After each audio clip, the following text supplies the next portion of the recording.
I'm Valentina Carbone, Professor of Sustainability at ESCP, and I'm the Director of the Paris PhD program. If you could grade business schools on SDG readiness after 10 years, what mark would you give them and why?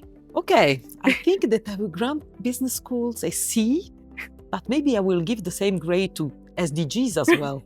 Actually, there were a lot of promises, and not many of them are on track. Of course, there are some of them where we have had improvements, but many are really lacking behind. And so maybe the bad grade for business schools is also connected to a certain weakness that we can identify in these SDGs. But why I say only C for business schools? Because many schools now have integrated the vocabulary, the images related to SDGs, but sometimes it can be a kind of window dressing or a brand strategy. I would say that many of the problems with SDGs relate to the problems of SDGs themselves, because there are too many. Sometimes there can be conflicting, and it's very easy to see between economic growth versus environmental protection.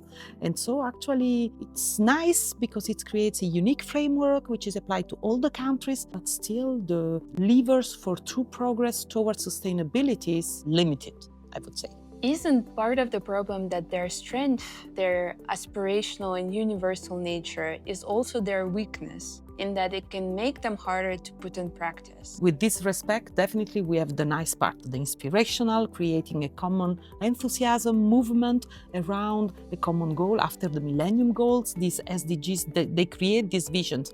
We would have really needed also a kind of common understanding of the fact that there are too many. So we need to establish priorities. We need to establish choices, clear choices to make them really performative on the real world. This is what is missing. And this depends a lot on the countries, on the resources countries dispose of, the infrastructures for measuring them, for monitoring and for improving vary a lot between the countries. And so these still need to come. But you're right, there is this, let's move together towards the same objective, which is the nice dimension. And then there is also another positive instrument, is the bottom-up also initiative, because there has been left a lot of room to countries and to local initiatives to shape the way they contribute to the SDGs. But on the contrary, as I said, there are too many. You can have a cherry-picking effect. Actually, for any activity, you can easily claim that you contribute to 1, 2, 3, even 4 SDGs.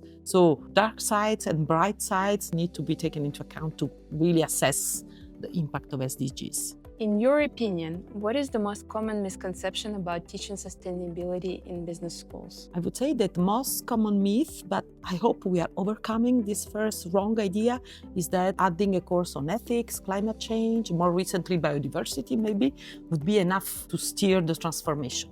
The problem is that the real lever, the powerful one, would be really to question the underlying assumptions of our business educations. And so for us in Europe, it means revisiting our cheered Western modernity logic, where growth is always positive, where shareholder primacy is the main root. Also, we have a lot of family business capitalism in Europe, for example. And even where this idea of linear progress, of innovation is always considered as something good. So maybe we should, in a radical manner, revisit these underlying questions to do real progress.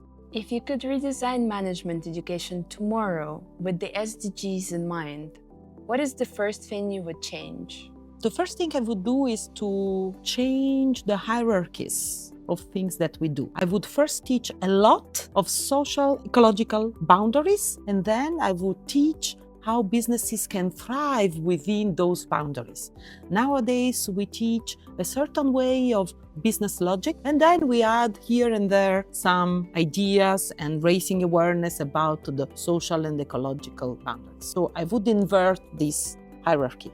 And that inversion is fascinating. It suggests not just a change in content, but a deeper shift in worldview. How do you think reordering these priorities could change our definitions of progress and success? Yeah, very good point, because actually before we were talking about Western modernity, and one way to humbly but creatively trying to change the way we learn and we teach would be to open ourselves and our communities and our students to different ways of seeing life, civilizations, society, like, for example, indigenous logics or other ontologies, as some very famous authors would say.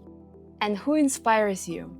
Of course, everybody knows the scholar, but there are many others who have addressed these different worldviews, different values. And actually, we need to blend them. We need to confront our ideas, because in a world which nowadays is becoming more tensed, where geopolitical tensions are increasing, and also we would have this tendency to go back in a kind of very closing barriers and closing doors to others. And actually what we really need is openness, is dialogue, is constructive confrontations to create new ways of doing, which are adapted to the local context.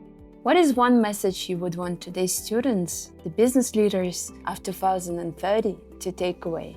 I would like really to send one message. Don't try to be the best leader of the old world. Try to dare to challenge it, dare to co-build with your peers, with people different from you, a new world where business can thrive within the social and the ecological ceilings, because we live in a finite world, and this finite world is often very controversial. There can be a lot of inequalities. So I would really invite to humility, kindness, solidarity, still in a spirit of creating value through business, but with some sense of limitations.